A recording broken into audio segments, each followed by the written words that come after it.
حضرت عبداللہ بن مسعود رضی اللہ تعالیٰ عنہ مرفوع روایت بیان کرتے ہیں،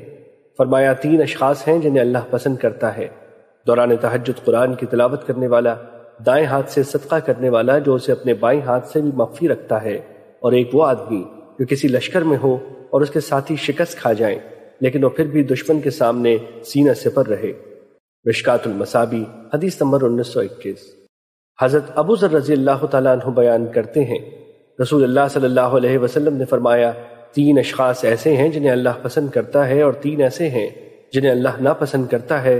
رہے وہ جنہیں اللہ پسند کرتا ہے تو ان میں سے ایک آدمی وہ ہے جو کسی قوم کے پاس جائے اور اللہ کے نام پر ان سے سوال کرے، وہ ان سے اپنی باہمی قرابت کی وجہ سے سوال نہ کرے لیکن وہ اسے کچھ نہ دے۔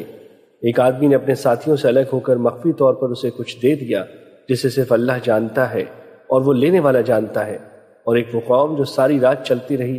حتیٰ کہ جب نیند انہیں تمام چیزوں سے زیادہ محبوب ہو گئی تو وہ سو گئے۔ اس اثنا میں ایک آدمی کھڑا ہو کر خشوع و خضوع کے ساتھ مجھ سے دعا کرنے لگا اور میری آیات کی تلاوت کرنے لگا، اور تیسرا وہ شخص جو کسی لشکر میں دشمن سے برسر پیکار ہو لیکن وہ شکست کھا جائیں تو یہ پھر بھی سینہ سپر رہے حتیٰ کہ اسے شہید کر دیا جائے یا اسے فتح حاصل ہو جائے۔ اور وہ 3 جنہیں اللہ ناپسند کرتا ہے، بوڑھا زانی، متکبر فقیر اور ظالم مالدار ہیں۔ مشکوٰۃ المصابیح حدیث نمبر 1922۔